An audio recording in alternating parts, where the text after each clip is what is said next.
स्पर्धक कोड क्रमांक 3 आपली वेळ सुरू होत आहे. सर ते झालं का? बसले का सगळे? करूया का सुरू? स्पर्धक कोड क्रमांक 3 आपली वेळ सुरू होत आहे आता.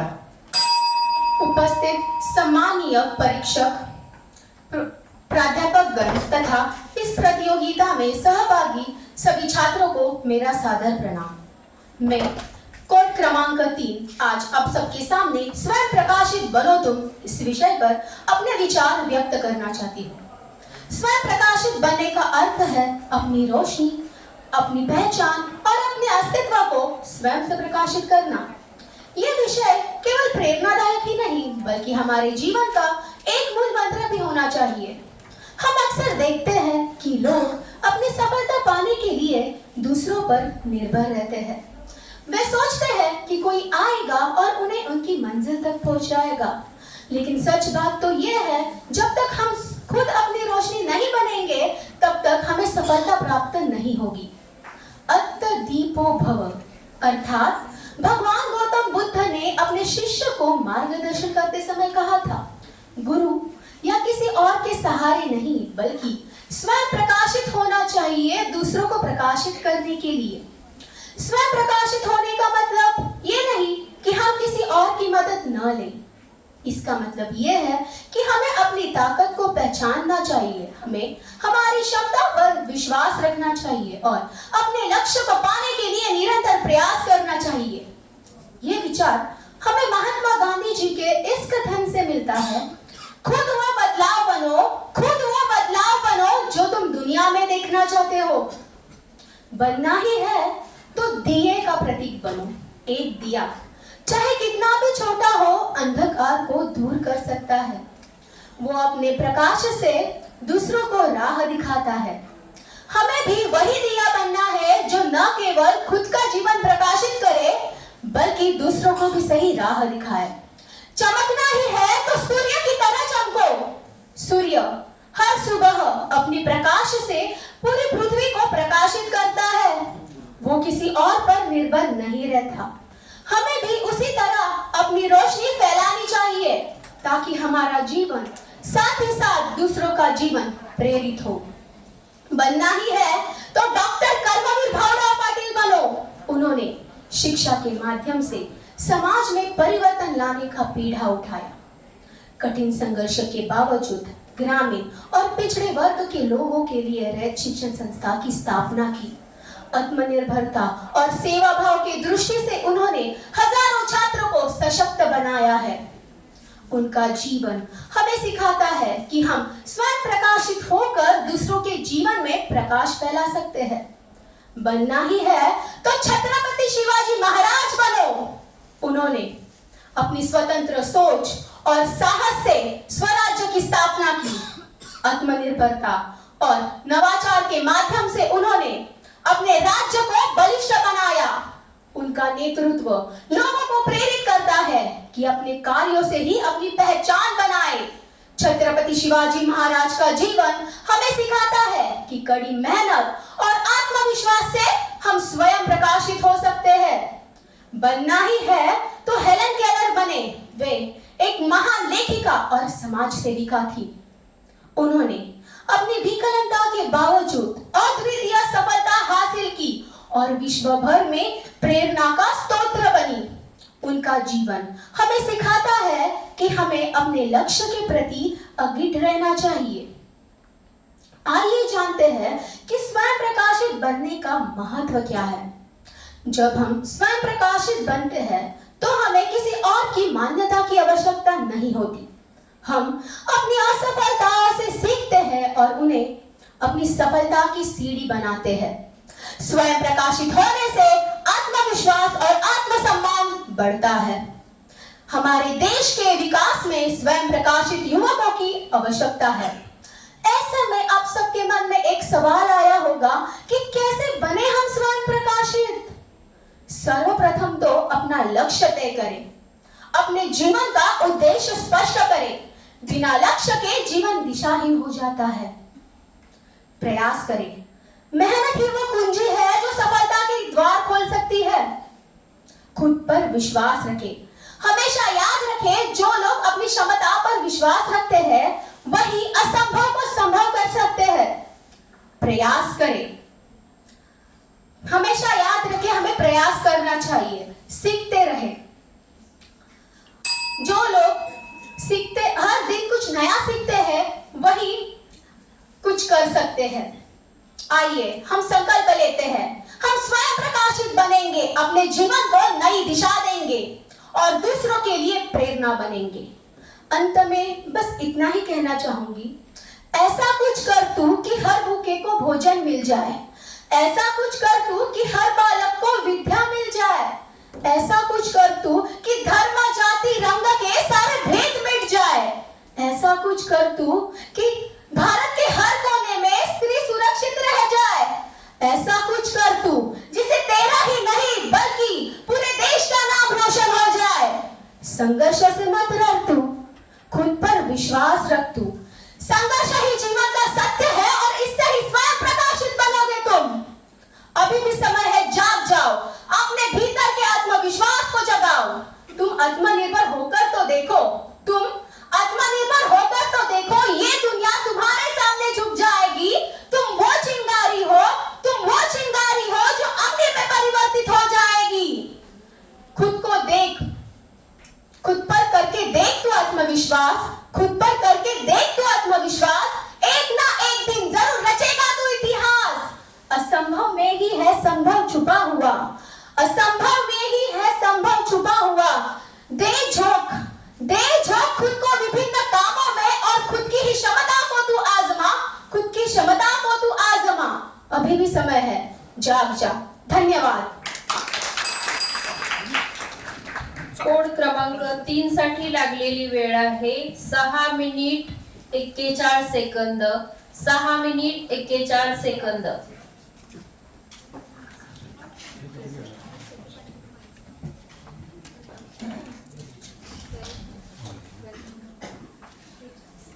आता व्यासपीठावरती कोड क्रमांक 63 जात आहे आणि त्यांनी काढलेली चिठ्ठी आहे कोड क्रमांक 43। कोड क्रमांक 43 या सभागृहात उपस्थित आहे। त्याच फिरवून लावायचं 43 आहे का? 43 मातृभाषा मराठी असून सुद्धा मला 43 सांगावं वाटतंय आपण फक्त आणि तीन सांगावं वेळा लागतंय। announce करणार आहोत बरं का? तर सांगा कोणी 43 वाले असतील. आपल्याला सांगून गेलेल्या पैकी आहे का कोणी? सांगून गेलेले असले तर थांबवा, पुढचे घ्या. चला पुढचा घ्या. पुढची उचला. काढा. 45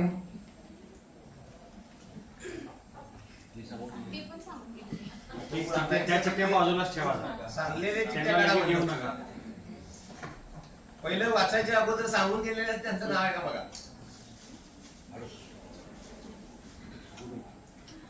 68 अच्छा, हे न सांगता गेले. 68 68 कोड क्रमांक 68 कुठे आहे? यानंतर त्यांना लगेच आपल्या स्पर्धेसाठी घ्यायचं आहे। कोड क्रमांक 63 आपण तयार आहात? आपली वेळ सुरू होत आहे आता। काही दिवसांपूर्वी आम्ही मित्रांनी एका मित्राला आग्रह केला की त्याचे काही चांगले फोटो आले आहेत, त्यांनी ते फेसबुक आणि इंस्टाग्रामवर टाकावे। तो त्याला नाही तर म्हटला, पण त्याला तो मोह आवरला नाही। त्यांनी ChatGPT-वर काही ओळी तयार केल्या आणि टाकून दिल्या। पाहता पाहता त्या पोस्टवर अत्यंत वाईट कमेंट आल्या। काहींनी त्याच्या शरीर यष्टीवर विनोद केले तर काहींनी त्याच्या ओळींची खिल्ली उडवली। त्याला अत्यंत वाईट वाटलं आणि त्याने ती पोस्ट डिलीट केली। पण हे सगळं होत असताना माझ्या मनात एक विचार आला की या मुलाला जर सायबर बुलिंगला सामोरं जावं लागतं तर या समाजात मुलींना काय वागणूक मिळत असेल, आणि त्याही पुढे जाऊन त्या लहान मुलांचं काय होत असेल जे आज समाज माध्यमांवर सक्रिय आहेत। आज प्रत्येकाला सायबर बुलिंगला सामोरं जावं लागतं। मग मला प्रश्न पडतो की हा तोच समाज का जो एकेकाळी प्रत्येक व्यक्तीचा आणि प्रत्येक वस्तूचा आदर करायचा। नमस्कार, मी स्पर्धक कोड क्रमांक 63 विषय मांडतोय तंत्रज्ञानाच्या आग्रहात हरवली जीवन मूल्य। मित्रांनो, तंत्रज्ञान म्हटलं की आपल्या डोळ्यासमोर येतं ते ChatGPT, कृत्रिम बुद्धिमत्ता, समाज माध्यम आणि मोबाईल। पण तंत्रज्ञान हे त्याहीपेक्षा बरंच काही आहे. असं म्हटलं जातं की इंटरनेट एका हिमखंडासारखा आहे, ज्याचा फक्त 10% भाग हा आपल्याला माहित आहे. उरलेला 90% भाग हा डार्क वेबनी व्यापलेला आहे, ज्यात खंडणी, तस्करी, अवैध ड्रग्ज विक्री, शस्त्र विक्री आणि दहशतवादाचा प्रचार व प्रसार चालतो. या डार्क वेबच्या जाळ्यात जेव्हा लाखो युवक अडकतात, तेव्हा मला असं वाटतं की जेव्हा आपण आपल्या आई वडिलांनी दिलेली संस्कारांची शिदोरी नाकारून या उकिरड्यावर स्वतःचं पोट भागवायला बघतो, त्यावेळेला आपण स्वतःच्या जीवन मूल्यांशी आणि जीवनाशी खेळतोय. आज भारत हा जगातील सर्वात युवा देश आहे, पण जेव्हा आपलाच भारत जागतिक क्रमवारीत अडल्ट कंटेंट पाहण्याच्या क्रमवारीत अव्वल स्थानी दिसतो, तेव्हा मात्र ती चिंतेची बाब आहे. आज समाज माध्यमांवर महिलांचे अश्लील चित्रफित आणि व्हिडिओ व्हायरल केले जातात, ते डीप फेक तंत्रज्ञानाद्वारे तयार करून. तर दुसरीकडे महिला AI चॅटबॉट सोबत अश्लील संवाद साधून तेच पुरुष जेव्हा पुढे जाऊन महिला अत्याचारांच्या घटनांमध्ये वाढ होताना जबाबदार दिसतात, त्यावेळेला मला कुठेतरी राजमाता जिजाऊ आणि शिवरायांनी महिलांचा आदर करण्याची जी मूल्य या मातीत घालून दिली, ती कुठेतरी हरवताना दिसतात. आज आपल्याकडच्या राजकारण्यांनी तर या तंत्रज्ञानाचा अत्यंत चुकीचा वापर केला आहे. समाजात अफवा पसरवणं, तेढ निर्माण करणं, आपल्याला हवं ते नॅरेटिव्ह सेट करणं, यासाठी ते तंत्रज्ञानाचा वापर करतात. आणि अशा वेळेला एक व्हायरल पोस्ट आणि एक व्हायरल मेसेज या देशात, या महाराष्ट्रात जातीय, धार्मिक व राजकीय दंगली घडवू शकतं. हे सत्य न तपासता की तो व्हायरल पोस्ट खरी आहे का नाही, कारण आपला या तंत्रज्ञानावर अंधविश्वास आहे. आज आपल्या राजकारण्यांमध्ये उरली सुरलेली नीतिमत्ता तर संपलेलीच आहे या तंत्रज्ञानाच्या युगात, पण आपल्यातला बंधुभाव, संवेदनशीलता आणि सहिष्णुता सुद्धा हरवत चाललंय. आज एखाद्या माणसाची हुबेहूब नक्कल करता येते, त्याच्या चेहऱ्याची आणि त्याच्या आवाजाची. त्याची लोकांना बनावट कॉल करून लाखो रुपये उकळले जातात, तर दुसरीकडे बनावट लिंक्स आणि बक्षिसांची आमिष दाखवून लोकांची आर्थिक फसवणूक करण्यात येते. त्यावेळेला मला हा प्रश्न पडतो की हा तोच समाज आहे का जो एक वेळेला आपल्या नीतिमूल्यांसाठी सर्वस्व त्याग करून टाकायचा, पण आज मात्र प्रामाणिकपणा ह्या एका शब्दाला विसरलाय. आज जेव्हा मी विचार करतो तेव्हा मला असं वाटतं की आपण बहुधा शेवटची पिढी जे आईकडे हट्ट करायची, आई मला खेळायला बाहेर जायचंय, कारण आज मुलं हट्ट तर करतात पण ते मोबाईलसाठी. आज एखाद्या लहान बाळाची आई त्याला चिऊ माऊची गोष्ट सांगून घास भरवण्यापेक्षा युट्यूबवर कोकोमेलन लावून देते. आज लहान वयात कॅन्डी क्रश खेळण्याची लागलेली सवय पुढे जाऊन पबजी सारखे हिंस्र गेम खेळण्यात रूपांतरित होते. मनोरंजनासाठी तयार झालेल्या OTT प्लॅटफॉर्म्सवर जेव्हा हिंसेचं समर्थन करणारे OTT वेब सिरीज आणि चित्रपट आमच्या युवकांना पाहायला मिळतात, तेव्हा त्यांना हिंसा ही योग्य वाटायला लागते आणि आजच्या भाषेत सांगायचं तर ती कूल वाटायला लागते. तेव्हा त्यांच्यातला निरागसतेचा भाव कुठेतरी हरवत चाललाय आणि त्याची जागा ही हिंसेची भावना घेत आहे. आज शिक्षणाच्या क्षेत्रात सुद्धा आधुनिक तंत्रज्ञानाने पाऊल ठेवले. प्रत्येक मुलगा प्रत्येक प्रश्नाचं उत्तर ChatGPT आणि मेटा AI वर शोधतो आणि त्याला मिळणारं ज्ञान किती, तर ते 0. आज आमचे युवक मात्र ग्रंथालय रिकामं पडली आहेत, कारण युवकांना मोबाईलच्या दुनियेबाहेर पडायला वेळ नाही.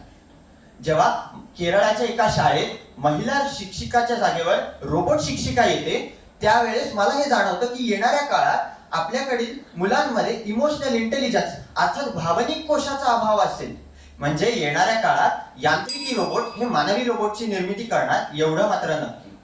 कुठल्याही मानवाला सर्वात महत्वाची असते ती म्हणजे सुरक्षा, पण आपल्याच मोबाईलचा कॅमेरा कधी एखाद्या गुन्हेगाराचा तिसरा डोळा बनून आपल्यावर नकळतपणे नजर ठेवेल हे आपल्याला सांगता येत नाही.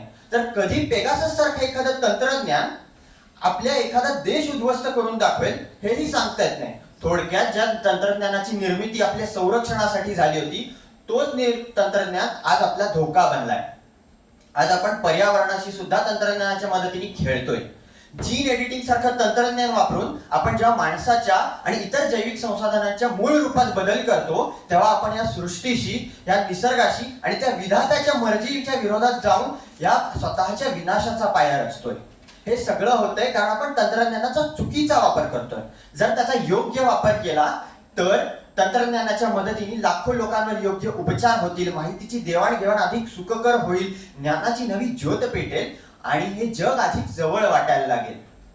हे सगळं होईल जेव्हा आपण तंत्रज्ञानाचा योग्य वापर करू. इंग्रजी लेखिका जोआना मायकल असं म्हणतात की कृत्रिम बुद्धिमत्तेचा वापर हा दैनंदिन कार्यासाठी झाला पाहिजे, ज्यामुळे मानवाच्या कलागुणांना वाव मिळेल. पण आज अगदी उलट होतंय. कृत्रिम बुद्धिमत्ता ही मात्र चित्र बनवते, कविता लिहिते आणि आपण कपडे धुवत बसलोय. आज जर आपल्याला या दुनियेत टिकून राहायचं असेल तर आपल्याला माणसाचा हा जो तंत्रज्ञानाचा आग्रह आहे हा अट्टहासात रूपांतरित होण्यापासून रोखला पाहिजे, नाहीतर माणसाचा विनाश नक्की आहे. शेवटी इतकंच की आपण आपल्यातली माणुसकी जपली पाहिजे. जर ती संपली तर आपण तंत्रज्ञानाचे गुलाम होणार, एवढं मात्र नक्की. धन्यवाद.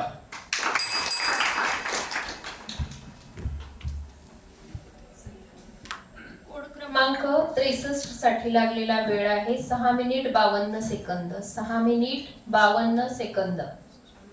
मगाशी जे 2 नंबर उचलले आणि अनुपस्थित आहे की नाही ते त्याच्यात टाकू नका बॉन्ड मध्ये, ते शेवटी ठेवा. आता त्याला शेवटी ठेवा.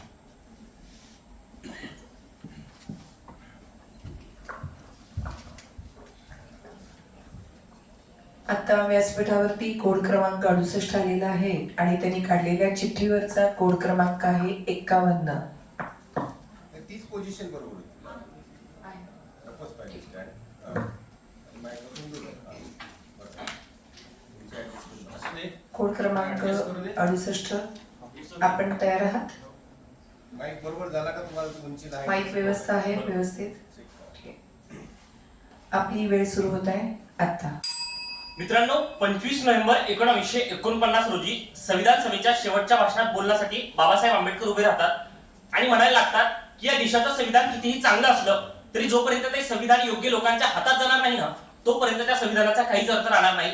म्हणजे स्वातंत्र्यापासून ते आज तागाय ज्या वेळेस आमच्या देशातली सरकार बदलली, अर्थातच संविधानिक पदावरची लोक म्हणजे संविधानाला हाताळणारी हातं बदलली, त्यावेळेस आमच्या देशाच्या संविधानाची अंमलबजावणी त्या हातांनी दाखवलेल्या दिशेप्रमाणे या भारत देशात होत गेलेली पाहायला मिळते आणि त्या माध्यमातून त्या काळात त्यानुसार विशिष्ट बदल सुद्धा होत गेले. म्हणजे 1951च्या पहिल्या घटना दुरुस्तीपासून ते मूलभूत हक्कांची घटना दुरुस्ती असेल, शोषणाविरुद्धचा कायदा असेल, त्याचबरोबर मूलभूत अधिकारांचा कायदा असेल, हुंडाबंदी कायदा असेल, स्त्री सती प्रथा बंदी असेल, त्याचबरोबर 370 CAA NRC, ट्रिपल तलाक, राम मंदिर खटला आणि त्यानंतर समलिंगी विवाहाला नाकारलेली परवानगी, 3 कृषी कायद्यांवर घातलेली बंदी असेल किंवा काहीच वर्षापूर्वी पारलिंगी घटकाला माणूस म्हणून जगण्याचा दिलेला अधिकार असेल, या सगळ्यांच्या माध्यमातून हे भारतीय संविधान तुमच्या आमच्यासमोर मानवी मूल्य रुजवण्याचं काम करत गेलं पाहायला मिळतं आणि त्या माध्यमातून न्याय, समता, स्वातंत्र्य, बंधुता, सार्वभौमत्व आणि लोकशाही ही मूल्य आज या संविधानाच्या अमृत महोत्सवी वर्षाला येईपर्यंत रुजवत आलेलं पाहायला मिळतं. अगदी यावरच विचार मंथन करण्यासाठी तुमचा समोर आहे.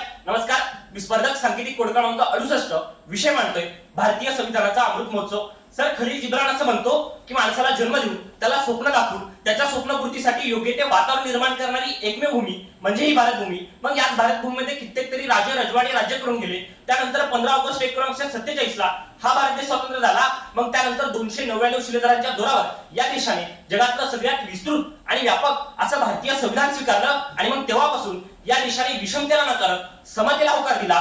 धर्मांध व्यवस्थेमध्ये बहुधर्मांना सामावून देणारा बहुलतावादी समाज निर्माण केला आणि सामंती अर्थरचनेकडून समान न्यायी अर्थरचनेकडे जात या ठिकाणी संमिश्र अर्थव्यवस्था स्वीकारली आणि त्या माध्यमातून मानवी मूल्यांचं आणि मानवी हक्कांचं रक्षण करण्याचं काम आज तगायत अमृत महोत्सवी वर्षापर्यंत हे भारतीय संविधान करत आले. मग या संविधानाच्या अनुच्छेद 1च्या माध्यमातून आपण देशाचं नाव ठरवलं इंडिया दॅट इज भारत. पण गेल्याच वर्षी आमच्या इथलं सरकार राजपत्रातून सांगायला लागतं की आता देशाचं नाव फक्त भारत असेल. म्हणजे एकीकडे शेक्सपियर असं म्हणतो की नावात काय, पण दुसरीकडे आमच्या इथल्या सरकारला जर याच अमृत महोत्सवी वर्षात गाव, ताल्या, वस्त्या, वाड्या, नगर, तालुका, जिल्हा, राज्य आणि आता देशाचं नाव बदलल्याचं जर खऱ्या अर्थाने विकास दिसणार असेल तर आम्ही संविधानाला अपेक्षित असलेला विकास करतोय का हा प्रश्न पडायला लागतो. त्यानंतर संविधानाच्या अनुच्छेद 19च्या माध्यमातून आम्ही प्रत्येकाला अभिव्यक्ती स्वातंत्र्याचा अधिकार दिलाय. पण मुळात या अभिव्यक्ती स्वातंत्र्याचा विचार करत असताना आमच्या इथला एखादा तरुण जर मॉब लिंचिंगच्या विरोधात पंतप्रधानांना पत्र लिहितो म्हणून त्याच्यावर सेडिशन सारखा गुन्हा दाखल होत असेल, विद्यार्थ्यांचे प्रश्न आंदोलनाच्या माध्यमातून लोकशाही मार्गाने विद्यापीठात मांडले म्हणून त्यांच्यावर UAPA सारखा गुन्हा दाखल होत असेल, किंवा याच देशामध्ये जर एखाद्या भ्रष्टाचार बाहेर काढला तर त्यामुळे मुकेश चंद्राकर सारख्या तरुण पत्रकाराची हत्या केली जात असेल, तर मुळात आम्ही कुठल्या अभिव्यक्ती स्वातंत्र्याचा या अमृत महोत्सवी वर्षात गप्पा करतोय हा तुम्ही आम्ही विचार केला पाहिजे. त्याही पुढे जाऊन याच संविधानाने अनुच्छेद 25 ते 28च्या दरम्यान प्रत्येक नागरिकाला धार्मिक स्वातंत्र्य दिलं आणि 42व्या घटना दुरुस्तीच्या माध्यमातून राज्य सत्तेला धर्माचा अधिकार नाही, धर्मसत्ता आणि राज्यसत्ता या दोन्ही वेगळ्या गोष्टी आहेत हे सांगण्याचं काम केलं. पण आमच्या इथे जर 4थीच्या पुस्तकात मनुस्मृतीचे श्लोक टाकले जाणार असतील किंवा मग लोकसभेच्या सर्वोच्च सभागृहाचं उद्घाटन एका विशिष्ट धर्माच्या शास्त्रानुसार केलं जाणार असेल तर मुळात केशवानंद भारती खटल्यात ज्याप्रमाणे सर्वोच्च न्यायालय म्हणतं की धर्मनिरपेक्षतेचं तत्व सुद्धा भारताच्या संविधानाचा मूलभूत ढाचा आहे, मग त्या मूलभूत ढाच्यावर घाला घालण्याचं काम सुद्धा याच अमृत महोत्सवी वर्षात केलं जातंय का, हा सुद्धा प्रश्न पडायला लागतो. इतकंच नाही तर 73व्या व 74व्या घटना दुरुस्तीच्या माध्यमातून या भारतीय संविधानाने महिलांना स्थानिक स्वराज्य संस्थेमध्ये 33% आरक्षण दिलं. आज ते आरक्षण 50% घेऊन जायला पाहिजे असं बोललं जात आहे. पण मुळात ज्या वेळेस संविधानिक सर्वोच्च सभागृहाची आपण लोकसंख्या बघतो त्या ठिकाणी 552 सदस्य असतात, पण त्या ठिकाणी फक्त 78 महिला सदस्य असलेल्या पाहायला मिळतात आणि मंत्रिमंडळात फक्त स्त्रियांना मंत्रिपद दिलेलं पाहायला मिळतं. म्हणजे यातून आमच्या संविधानाला अपेक्षित असलेला स्त्री प्रतिनिधित्वासमोरचं प्रश्नचिन्ह हे आज सुद्धा अमृत महोत्सवी वर्षात कायम असलेलं पाहायला मिळतं. सर बॅरिस्टर नाट्य असं म्हणतात की ज्या व्यवस्थेमध्ये ठेच जरी सर्वसामान्यांच्या पाया लागली ना तरी अश्रू हे खऱ्या अर्थानं व्यवस्थेच्या डोळ्यात येतात. ती असते लोकशाही व्यवस्था. पण आमच्या इथे अजून सत्ता 17.5 कोटी बालमजूर, 11.3 कोटी बेरोजगार, 30 लाखांपेक्षा जास्त वेश्या व्यवसाय करणाऱ्या स्त्रिया आणि 35% जास्त दारिद्र्य रेषेखाली असलेले लोकसंख्येचे प्रश्न हे आमच्या इथल्या राज्यकर्त्यांना आणि भारतीय नागरिकांना पक्ष यातले प्रश्न नाही वाटत, तर त्याचबरोबर ते आमच्या इथल्या राज्यकर्त्यांना भारतीय नागरिकांना जर राजकीय पक्षांचे अजेंडे वाटणार असतील तर यातून आम्ही राजकीय पक्षांच्या सत्तेशी निश्चित होतोय की संविधान निष्ठ होतोय हा देखील प्रश्न पडायला लागतो. पण याच संविधानाने अमृत महोत्सवी वर्ष इथपर्यंत येईपर्यंत अनेक चांगली सुद्धा कामं केली आहेत आणि बरेच समस्यांवर उत्तर म्हणून सुद्धा उभं राहायला पाहायला मिळतं. म्हणजे कसं तर जे लोक संविधानाला विरोध करतात त्यांच्या सुद्धा हक्काचं संरक्षण करण्याचं काम अनुच्छेद 32 आणि 226 माध्यमातून हेच भारतीय संविधान करायला लागतं. तर ज्या अतुल कुमारला 17,000 रुपयामुळे प्रवेश नाकारला जातो त्याच IIT मध्ये संविधानाने निर्माण केलेला सर्वोच्च न्यायालय राईट टू एज्युकेशन 21A च्या माध्यमातून प्रत्येकाला शिक्षणाचा अधिकार आहे हे सांगण्याचं काम करतं. आणि त्या अतुल कुमारला याच अमृत महोत्सवी वर्षात हे संविधान पुन्हा त्याला त्याचा शिक्षणाचा अधिकार म्हणून द्यायला लागतं. तर आमच्या इथल्या आदिवासी बांधवांना आम्ही अनुच्छेद 288(1) आणि 2 च्या माध्यमातून स्वयंशोषित सांगायला लागतो आणि त्यांच्या जमिनीवर कुणी बळकाव करू शकत नाही हे सांगण्याचं काम करायला लागतो. इतकंच नाही तर याच संविधानाची मूल्य या मातीत रुजवण्यासाठी काही संविधानवादी लोक इथं तत्पर व्हायला लागतात. म्हणजे निखिल वागळे, रवीश कुमार, त्याचबरोबर सौरभ द्विवेदी सारखे लोक वृत्तपत्र यांच्या माध्यमातून लोकशाहीचा 4था स्तंभ बळकट करण्याचं काम करायला लागतात. तर आमच्या इथला वैभवचा भारुडांच्या माध्यमातून गावागावापर्यंत संविधानाची साक्षरता करायला लागतो. तर शिवाजी भगत आपल्या संविधान बजाव यात्रेच्या माध्यमातून संविधान भान निर्माण करायला लागतात. म्हणजेच काय तर ज्यावेळेस आपल्या देशाचं संविधान निर्माण झालं त्यानंतर आपल्या देशाच्या संविधानामध्ये 106 घटना दुरुस्त्या झाल्या, 395 कलम असलेलं हे भारतीय संविधान आजपर्यंत तुमच्या आमच्या हक्काचं संरक्षण करण्याचं काम करत आलं. पण ज्यावेळेस या देशाचं संविधान लिहिलं गेलं त्यावेळेस मद्रास विद्यापीठामध्ये एरोजिलिन या जागतिक कीर्तीच्या संविधान अभ्यासकाला बोलवलं गेलं. तो एरोजिलिन भाषाच्या सुरुवातीलाच म्हणायला लागतो की या देशाचं संविधान खूप क्लिष्ट आहे, त्या सर्वसामान्यांना समजण्या पलीकडचं आहे आणि हे संविधान टिकू शकणार नाही. पण ज्यावेळेस तोच एरोजिलिन श्रीलंकेचं संविधान लिहितो त्या श्रीलंकेच्या लोकांनी ते संविधान 7व्या वर्षी फेकून दिलं पाहायला मिळतं. म्हणजे काय त्यानंतर सुद्धा या भारत देशाचं संविधान आज 75 नंतर सुद्धा दिमागात उभं आहे आणि तुमच्या आमच्या 85 सगण्याचं कारण ठरताना दिसायला लागतं. म्हणजेच काय तर हे भारतीय संविधान आज तागायत तुमच्या आमच्या मानवी मूल्यांचं रक्षण करत आलंय, ते इथून पुढे सुद्धा करत राहील. फक्त तुम्ही आणि संविधानवादी आणि संविधानाचा मार्ग अवलंबवणं गरजेचं आहे, तो स्वीकारणे गरजेचं आहे. ते आपण स्वीकारा इतकाच माफक आशावाद. सर ते शेवटी रमेश बुरबुरे यांच्या शब्दात इतकंच भात दौडीत भाकरीची चतकोरही नसेल पण माझं पंचशील जगण्या ऊर्जा प्रदान करते, रक्षा तुझी न माझी हे संविधान करते. मनपूर्वक धन्यवाद. कोड क्रमांक 68 लागलेली वेळ आहे 6 मिनिट 46 सेकंद. 6 minute 46 second.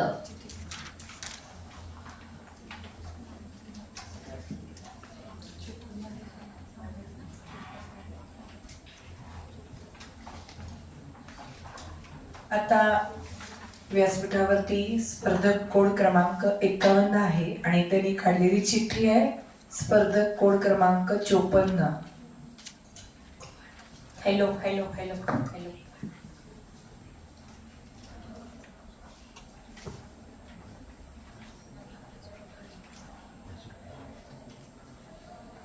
स्पर्धक कोड क्रमांक 54 आपण तयार आहात?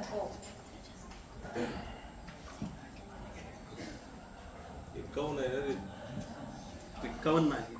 स्पर्धक कोड क्रमांक 51 आपण तयार आहात?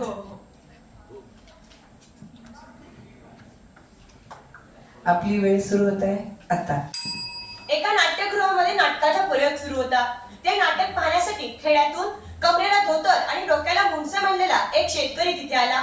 त्या शेतकऱ्याची अवस्था पाहिल्यानंतर त्या नाटकाच्या मॅनेजरने त्याला विचारलं की बाबा तू इथे कशासाठी आलाय. त्यावर त्या शेतकऱ्याने उत्तर दिलं की मला देखील हे नाटक पाहायचंय. त्यावर तो मॅनेजर असं म्हणाला की अरे बाबा हे नाटक तर उच्च प्रशिक्षित आणि शिकलेल्या लोकांसाठी आहे. तुमची तर अवस्था त्याही पेक्षा बेकार. हे ऐकल्यानंतर त्या शेतकऱ्याने विचारलं की तुमच्या एका नाटकाच्या खेळाची किंमत काय. त्यावर त्या मॅनेजरने एक आकडा त्या शेतकऱ्यासमोर मांडला आणि त्या शेतकऱ्यानं त्याच्या डोक्याचं मुंडसं काढलं आणि त्या मुंडसामधून त्या मॅनेजरने सांगितलेल्या आकड्या एवढी किंमत त्या मॅनेजरच्या हातामध्ये ठेवली आणि त्याला सांगितलं की हा नाटकाचा खेळ संपल्यानंतर माझ्यासाठी स्वातंत्र्य नाटकाचा खेळ हा झालाच पाहिजे.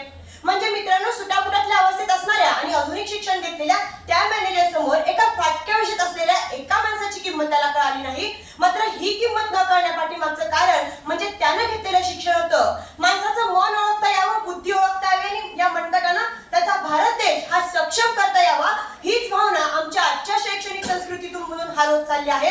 आणि म्हणूनच नमस्कार आदरणीय व्यासपीठावरील मान्यवर व उपस्थित सर्व श्रोत्यांना व वक्त्यांना मी कोड क्रमांक 51 आपल्या समोर विषय मांडू इच्छिते, कर्मवीरांची विचारसरणी आणि आजची शैक्षणिक संस्कृती. मित्रांनो, महाराष्ट्रात भिक्षुकशाहीची सत्ता अजूनही बरीच वरचढ आहे. विशेषतः लोकशिक्षणाची 2 शस्त्रे, शिक्षण संस्था आणि वृत्तपत्रे ही जोपर्यंत सर्वस्वी भिक्षुकांची हाती आहे तोपर्यंत या सत्तेपुढे कोणाचंही काही शानपण चालणार नाही. गेले 25 ते 30 वर्ष याच भिक्षुकी वृत्तपत्रांनी हजारो गारगोट्या हिरे म्हणून लोकांच्या गळ्यात अडकवल्या. देशभक्त, राष्ट्रसेवक, देवर्षी, महिषी, तपस्वी, वीर, पीर, समाजभूषण, शिक्षण अलंकार अशा नाना प्रकारचे सिंदूर माखून त्यांनी शेकडो दगड धोंडे गावच्या वेशीवर थापलेले आढळतात. आणि या समंग देवाळाच्या गिरणीत हजारो लालची व लुच्या लोकांनी आपला शिरकावा करून घेतला आणि यावरच आपल्या पोटापाण्याचा प्रश्न अगदी सहजरित्या सोडवला. एवढंच सहजरित्या त्यांनी सोडवलेला आपल्याला पाहायला मिळतो. मित्रांनो, साताऱ्याचे भाऊराव पाटील हे नाव सर्व भिक्षुकी कुंपात मोठे आजच्या दचक्याचे आहे. सातारा जिल्ह्यातच काय तर अवघ्या महाराष्ट्रात हे नाव निघतात. सर्व महाराष्ट्रामध्ये चैतन्याचं आणि उत्साहाचे वारे आपल्याला पाहायला मिळतात.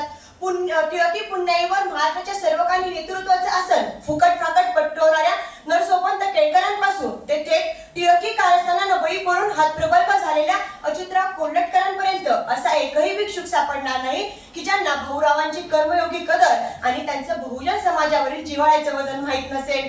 असंच मित्रांनो, ज्यावेळेस भाऊराव पाटील पुण्यामध्ये रयत शिक्षण संस्थेची स्थापना करत होते ना, त्यावेळेस त्यांना एका माणसानं विचारलं की भाऊराव, आपल्या पुणे हे विद्येचं माहेर घर आहे आणि याच पुण्यामध्ये तुम्ही शिक्षण संस्था कशासाठी स्थापन करत आहात. त्यावर कर्मवीरांनी त्यांना पर्वताच्या डोंगरावर नेलं आणि विचारलं की बाबा, तुला डोंगराच्या दोन्ही बाजूला काय दिसतंय सांग. त्यावेळेस त्यांना दिसलं की डोंगराच्या एका बाजूला मोठं होत जाणारं प्रगतशील पुणे त्यांना एका बाजूला दिसत होतं, तर त्याच डोंगराच्या पायथ्याशी वाढत जाणारी झोपडपट्टी त्यांना दिसली. आणि भाऊरावांनी उत्तर दिलं की मला या प्रगतशील होणाऱ्या शहरातलं आणि या झोपडपट्टीमध्ये राहणाऱ्या माणसांमधलं शैक्षणिक अंतर कमी करायचं आहे आणि म्हणूनच मला या पुण्यामध्ये शिक्षण संस्थेची स्थापना करायची आहे. आणि अण्णांनी हा एक महत्त्वपूर्ण विचार त्यांच्या समोर मांडला.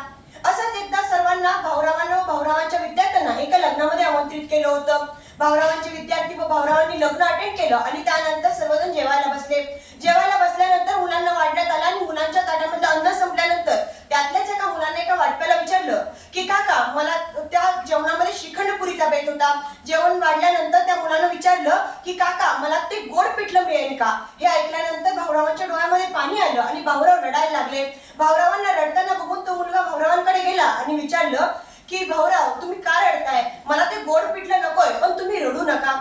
भाऊराव त्या कारणासाठी रडत नव्हते, तर भाऊराव या कारणासाठी रडत होते की माझ्या विद्यार्थ्यांना मी गोड पिठलं आणि श्रीखंड याच्यामधला फरक समजावून देऊ शकलो नाही. तर भाऊरावांनी त्याच विद्यार्थ्याला परदेशात शिकण्यासाठी पाठवलं आणि तोच विद्यार्थी रयत शिक्षण संस्थेचा पहिला बॅरिस्टर की ज्याला गोड पिठलं आणि श्रीखंड याच्यामधला फरक समजत नव्हता, तो फरक समजून देण्याचं काम भाऊरावांनी केलं. आणि खरं काय खोटं काय ह्या समाजामध्ये कसं वावरावं अशी एक शैक्षणिक विचार भाऊरावांनी त्याच्या समोर मांडला.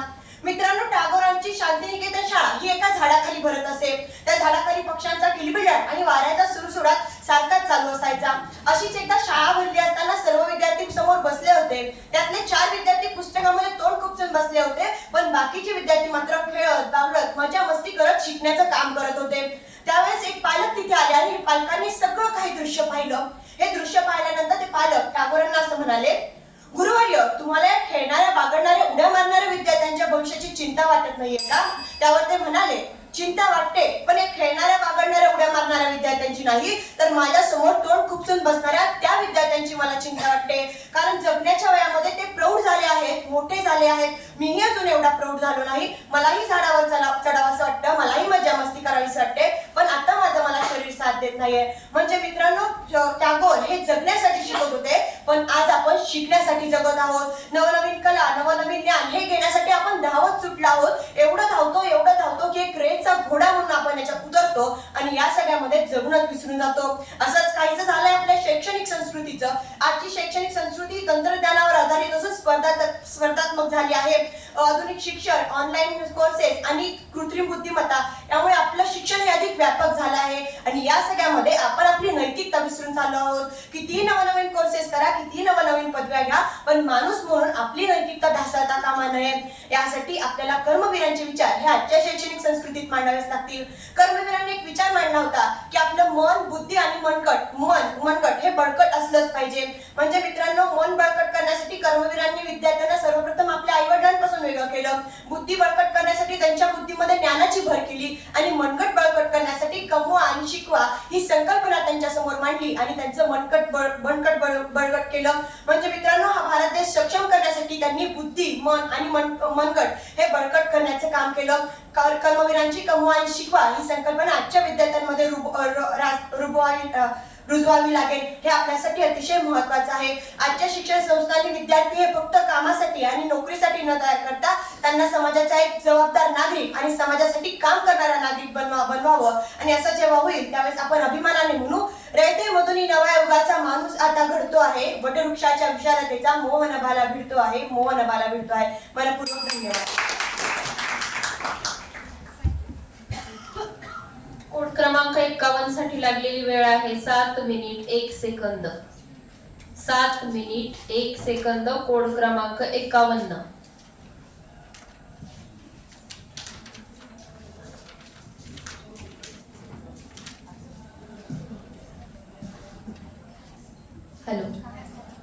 हॅलो. आता व्यासपीठावरती स्पर्धक कोड क्रमांक 54 आहे आणि त्यांनी काढलेल्या स्पर्धक कोड क्रमांकाचा नंबर आहे 61.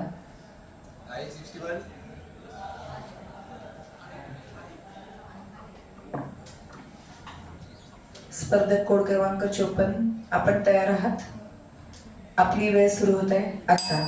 महाराष्ट्र हा दगड धोंड्यांचा अंजन कांचन कडेकपारींचा. भले रत्नांच्या खाणी या मातीत नसतील, परंतु लाख मोलाची नवरत्न याच मातीत जन्माला आली.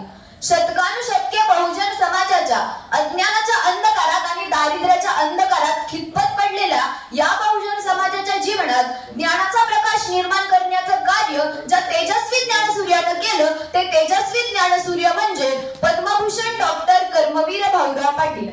यांच्या कार्याला प्रथमतः त्रिवार वंदन करते. मी स्पर्धक क्रमांक 54 विषय मांडत आहे कर्मवीरांची विचारसरणी आणि आजची शैक्षणिक संस्कृती. गेल्या 100 वर्षांपूर्वी बहुजन शेतकरी कष्टकरी घरातला मुलगा शिकला पाहिजे, प्रत्येक कुटुंबातील मुलापर्यंत शिक्षण पोहोचलं पाहिजे असं सांगणारे कीर्तिवंत व्यक्तिमत्व म्हणजे पद्मभूषण डॉक्टर कर्मवीर भाऊराव पाटील. खरं तर कर्मवीर अण्णा हे स्वतःच एक शैक्षणिक विचार होते. कर्मवीर अण्णांचा शैक्षणिक वाटचाल पाहिली तर त्यांच्या शैक्षणिक वाटचालीमध्ये संस्थेचं कार्य आणि शैक्षणिक प्रसार हे कर्मवीर अण्णा स्वतः करत होते. त्यांच्या जीवनाची वाटचाल पाहिली तर कर्मवीरांचे प्रत्येक विचार, प्रत्येक घटना आणि प्रत्येक प्रसंग हा आमच्यासाठी दिशादर्शक होता आणि दिशादर्शकच राहील.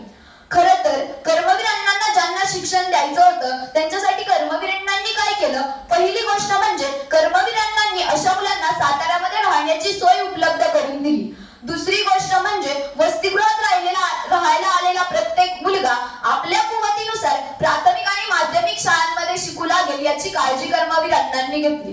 तिसरी गोष्ट म्हणजे रयत शिक्षण संस्थेमध्ये आलेला प्रत्येक मुलगा आणि त्या मुलाचा शैक्षणिक खर्च हा कर्मवीरांना स्वतः करत होते. खरं तर निर्जीव अक्षरांची ओळख कर्मवीर अण्णांना मुलांना करूनच द्यायची नव्हती. कारण निर्जीव अक्षर शिकला म्हणजे माणूस सुशिक्षित झाला असं नाही, तर निर्जीव अक्षर शिकून माणसाच्या मनामध्ये जगण्याची नवीन उर्मी निर्माण करणं याला उच्च शिक्षण म्हणतात असं कर्मवीर अण्णा म्हणायचे.